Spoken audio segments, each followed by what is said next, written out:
Israel's so-called separation barrier has provoked domestic unrest and attracted international criticism. The route the wall takes has been deemed by the International Court of Justice in The Hague to be illegal and inhumane. The issue of human rights that the International Court of Justice brings up is the issue of proportionality. Have a right to defend your population. Nobody is saying no.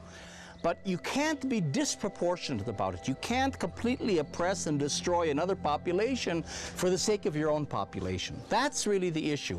If the wall had been built along the Green Line, which is the internationally recognized border between the West Bank and Israel, Israel has the right to build a wall either on the Green Line or within its own territory. There will be about 50,000 Palestinians on the Israeli side of the wall when it's complete. And again, this undermines the security argument.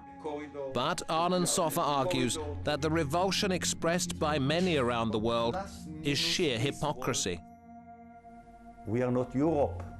And even Europe, they erected walls. They don't tell you. But go to Gibraltar, to Malaga, Gibraltar to Portugal, Melilla, Ceuta in Morocco. What they are doing, these bloody Europeans? They are building walls, and they criticize me. And yet it is not just the international community that has condemned the wall. Even within Israel, there are many who believe that it isn't serving any useful purpose. He was Minister of Defense. Yael Dayan is Deputy Mayor of Tel Aviv, but probably better known for being the daughter of Moshe Dayan, the hero of the 1967 war, in which Israel annexed the West Bank. This current war, she argues, is not the answer. First of all, it's not effective, and it has become, instead of being an obstacle to terrorists, it became another obstacle to peace in the sense that it is a provocation. It's not a peaceful partition. It became a political statement, and it adds very bad, deep feelings of additional occupation. And also internationally speaking, it doesn't have legality from anybody in these places where it splits a population. Yet the Israeli public went along with the idea. A highly decorated army pilot believes they allowed themselves to be duped with catastrophic results. Naivety. I'm not using the harsh word stupidity. I'm saying naivety. To the people who want, you know that 80% of the Jews in Israel are waking in the morning and they say, oh my God, I want peace. Oh my God, so much. The left in Israel is praying for, he will give you his mother for the peace. Oh my God, I want peace. Naivete and stupidity. They thought that they'll build a fence and all our problems will be okay. The wall is redrawing the map. Some Israeli commentators see it as an attempt to define, in wire and concrete, a future two-states solution by including within Israel the land of the Palestinian West Bank on which the illegal Israeli settlements have been built. And it is the settlers who stand to gain most from the wall. It's a kind of a settlers' wall because they have adjusted the wall to the reality on the ground, to what the reality that the settlers have dictated with, of course, the full support of the government for many years.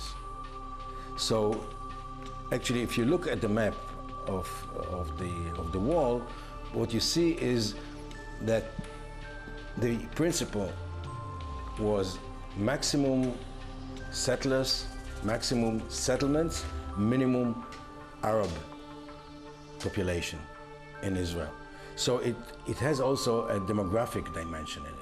The meaning of the wall has nothing to do with security. Check the path yourselves. See that it is only protecting settlement, that it is built based on future plans for expandment of the settlement. You're not, the fence is not even protecting current settlers. It's going to protect future settlers, and that's absurd. Many Palestinians too believe the real purpose of the wall is annexation.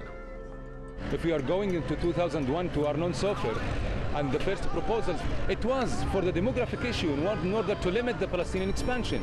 Because there is a fear, according to them, that in the 2020, the number of Palestinians in historical Palestine will be 60%. So by the wall, he said that he is going to assure that the Palestinians will be 30%. The wall is basically about the idea that we don't want to see the Palestinians. It's a psychological barrier. It's not only a geographic.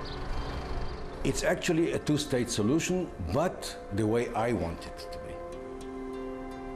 It's to get rid of the Palestinians, to get as many settlers inside Israel, and to give the Israelis the feeling that they are safer. Put the Palestinians within walls, take out the land and the resources, no land that they can build and expand in the future. Their life will be impossible. And in these ghettos, there will no development, so they will force to leave. And they will force to leave by themselves. It means voluntarily expulsion. Some, though, are determined to hang on. Hani's house is surrounded by the wall on all four sides. Why? Because it is right next to an Israeli settlement. And he is adamant he won't be giving up.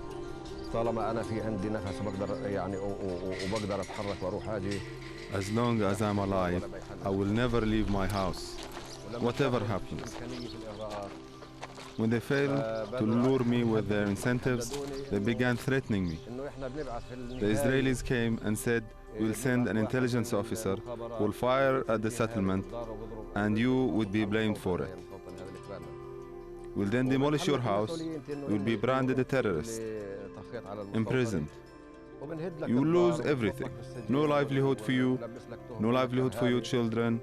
So the best thing for you is to leave." But I resisted everything. I told them that I have only one choice. I'm going to stay here in my home and I will never leave.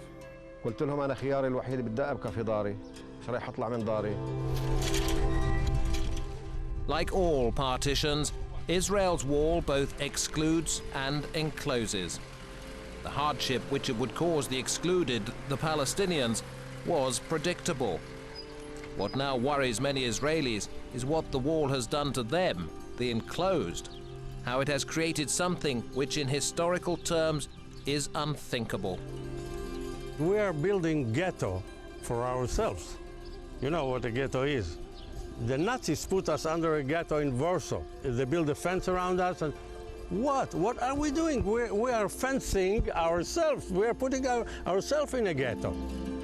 We shouldn't live like that.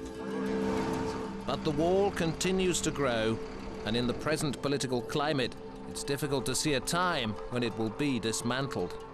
Those on the extremes feel that this is a good thing.